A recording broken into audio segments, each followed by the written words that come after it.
pues soy una joven activista ambientalista, licenciada en comunicación política, especialista en desarrollo comunitario y género, y pues naturalista de corazón. Primero quisiera que recordáramos en qué consiste el ODS 15 y que de manera general menciona que su objetivo, bueno, que el objetivo en sí es gestionar sosteniblemente los ecosistemas terrestres, luchar contra la desertificación, detener, invertir la degradación de las tierras y detener la pérdida de biodiversidad. En este contexto, desde Ecomaché y Querétaro AC, que somos una organización sin fines de lucro, trabajamos en 3 ejes principalmente que abonan directamente al cumplimiento de este objetivo. Nuestro primer eje es el de conservación y restauración.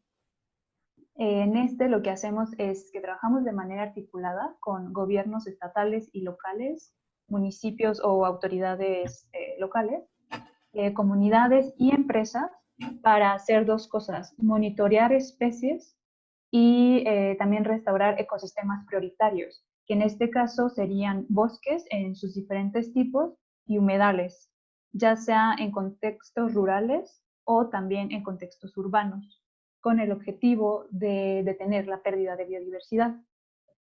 En nuestro segundo eje de cultura ambiental, lo que buscamos es contribuir a la transformación de la sociedad para vivir en armonía con la naturaleza, a través de actividades de sensibilización, comunicación y educación ambiental, que pueden incluir talleres, cursos, pero también festivales, programas de radio y principalmente proyectos de ciencia ciudadana. Y en nuestro tercer eje, que es el de gobernanza ambiental, lo que hacemos es fomentar la participación democrática de las personas, de toda la sociedad, en el diseño, la implementación y la evaluación de políticas públicas ambientales. Y esto lo hacemos a través de generar capacidades, particularmente con jóvenes, mujeres y grupos comunitarios, para que se involucren de manera directa en las decisiones que se están tomando sobre sus territorios.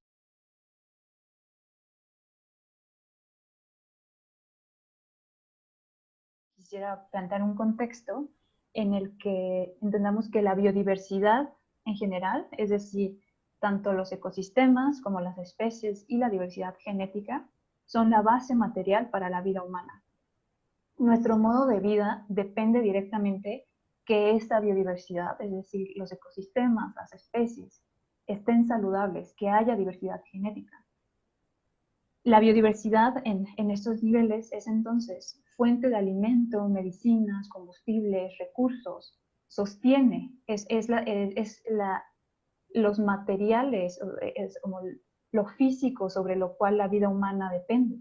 Si no hay biodiversidad, si la biodiversidad no funciona adecuadamente, no está saludable, pues la actividad económica y todos los empleos que se generan, los ingresos de los cuales dependemos como personas, no existirían.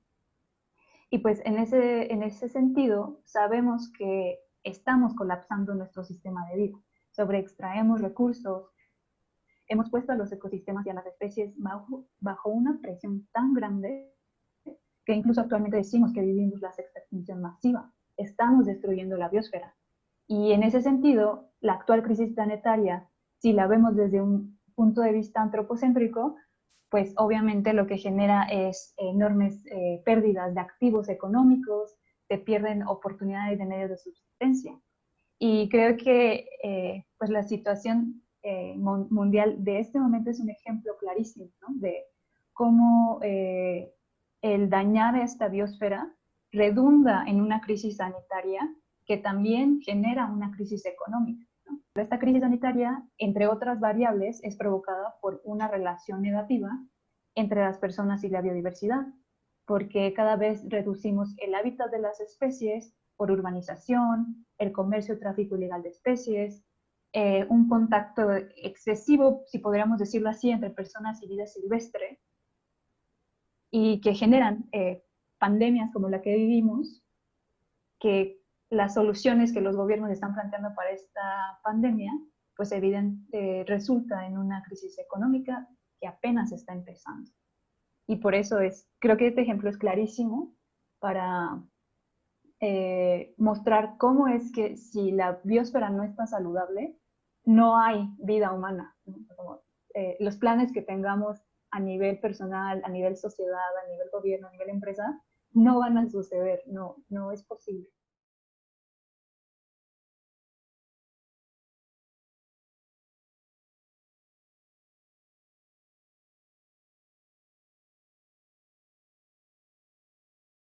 Como mencioné, la biodiversidad es la vida, ¿no? Es nuestra vida. De manera directa en relación a los ecosistemas terrestres, que incluyen bosques, humedales, montañas, tierras secas, matorrales, pues estos ecosistemas nos proveen a las personas de innumerables servicios ambientales, como es darnos aire y agua limpia, regular temperatura, controlar plagas, ¿no? Y muchos otros. Pero, como comenté, debido a la vida industrializada de sobreproducción y sobreconsumo, pues estamos dañando de manera irreversible esa biosfera. El cambio de uso de suelo, la deforestación para agricultura, la deforestación para ganadería, para infraestructura, lo que provoca es la pérdida de hábitats, la extinción de especies, ¿no? Y todo esto, desde nuestra perspectiva, ocurre porque hay una profunda disociación entre las personas y la naturaleza. Conforme más tiempo pasamos en las ciudades, conforme más generaciones nacen en este contexto, más profundo es el desconocimiento que tenemos sobre cómo funciona el planeta. Pero en realidad no entendemos cuál es la interconexión entre todos los ciclos geológicos, los ciclos naturales, las épocas del año, el clima, la biodiversidad y cuál es nuestro papel en ese sistema, ¿no? O sea, que no somos dueños y dioses de todo, sino que somos una parte de todo ese como intrincado sistema. Y además a esa crisis planetaria que estamos generando la humanidad, también hay que sumar las profundas problemáticas sociales, que también cada vez son más grandes. La desigualdad de género, la desigualdad de clase, entre etnias, entre edades.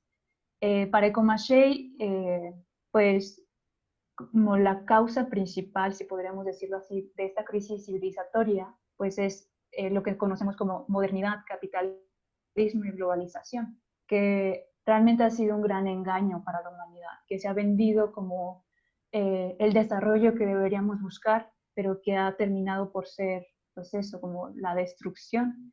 Y al ver ese panorama, como desde nuestras diferentes disciplinas profesionales, pues un grupo de jóvenes no nos parecía una opción el no hacer nada, ¿no? O sea, teníamos que hacer algo y en este sentido identificamos que una posible solución era el generar vías de reconexión entre personas y entre las personas con la naturaleza. Es decir, fomentar la inclusión, fomentar los derechos humanos, fomentar la cultura de paz y modos de vida sustentables y frugales. Y que es que imaginemos, que le pongamos como un dibujito a, a nuestra situación y es el que vivimos en una nave espacial con recursos limitados.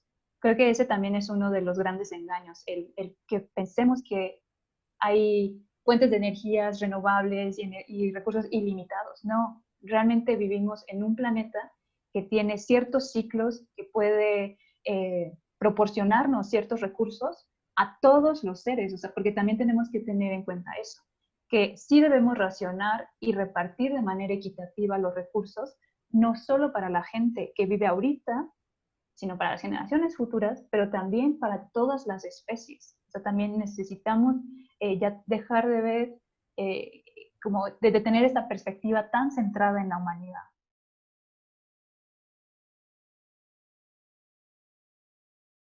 Por ejemplo, a nivel de política pública internacional, la tendencia es trabajar bajo el esquema de sinergias. Cuando se establecieron los ODS en 2015 y ahora que estamos renovando los planes de trabajo de los distintos acuerdos ambientales multilaterales, como lo son el convenio de biodiversidad, el convenio de cambio climático y el de certificación, pues actualmente se está aplicando esta perspectiva de sinergias, ¿no? Que lo que establece es que cuando los países implementen en sus territorios estos acuerdos, lo hagan de una manera integral y no desde acciones aisladas. Es decir, que las acciones que tengamos aquí en México para mitigar el cambio climático no sean negativas contra la biodiversidad, sino al contrario, que sea, o sea una misma política pública que tenga resultados positivos para todos estos acuerdos. Y en ese sentido, las acciones que planteamos desde Comashay siguen ese espíritu, aunque nos enfocamos principalmente en temas ecológicos y los sociales vinculados a estos. Por ejemplo, de manera concreta, cumplimos el ODS 15, contribuimos al cumplimiento del ODS 15 y a estos tres convenios ambientales a través de promover la conservación y el uso sostenible de ecosistemas terrestres.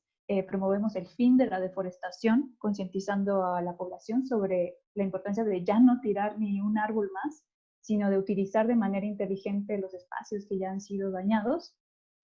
También tenemos pues un trabajo muy fuerte en la restauración de bosques y suelos degradados, particularmente en la zona del Bajío. Y esto también va de la mano con otra de las metas del ODS 15, que es movilizar y aumentar de manera significativa los recursos financieros procedentes de todas las fuentes, porque nuestro programa de restauración forestal y de restauración de suelos se hacen de manera articulada con el sector privado.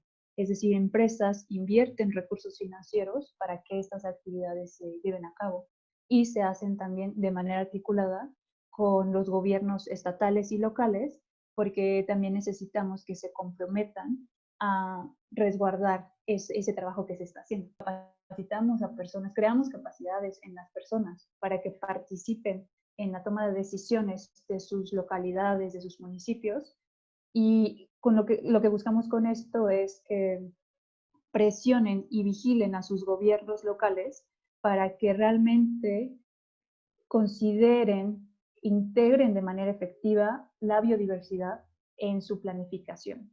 Es decir, que en los planes municipales de desarrollo, en los planes estatales de desarrollo, se privilegie la conservación, porque se reconoce la implicación económica y de salud que tendría el no hacerlo. Y también, pues de manera directa, como Ecomashay, nos involucramos en estos procesos de diseño de política y en la evaluación de esa política pública, y pues denunciamos cuando es necesario acciones contrarias a esto. Y otra de las metas, ya por último, de este mismo DS15, que incluye bueno, son varias las que incluyen el poner fin al tráfico de especies protegidas de flora y fauna, abordar la demanda y oferta ilegales de productos silvestres y prevenir la introducción de especies exóticas invasoras. Nosotros atendemos a estas metas a través de nuestros proyectos de ciencia ciudadana, particularmente el monitoreo de aves, que se realiza a través de un club de avistamiento como tal. Invitamos a la sociedad en general a que conozcan qué es un ave, las especies de aves que tenemos acá, y que aprendan a identificarlas para que de manera regular las estén monitoreando y compartiendo esos datos en varias aplicaciones de ciencia ciudadana que después investigadoras e investigadores pueden retomar para medir, eh, para medir los movimientos que hay, que desafortunadamente los resultados que se están obteniendo es la reducción de esas especies. Teníamos planes de realizar más proyectos, pero ahorita es más bien que se mantenga lo que estamos en lo que estamos trabajando en cuestión de restauración y de conservación de especies y el monitoreo de ciudadano. Pero una de las actividades que sí vamos a reforzar es la parte de la difusión y la presión para que se firme el acuerdo de Escazú, que es un acuerdo regional latinoamericano que va a regular y a exigir que los gobiernos de esta región implementen y garanticen los derechos a la información ambiental, el derecho a la participación ambiental y el derecho a la justicia ambiental, que van a ser muy necesarios. Si ya lo eran, porque además Latinoamérica es de las regiones con más asesinatos de defensoras y defensores ambientales, ahora va a ser mucho más necesario que se garanticen estos tres derechos.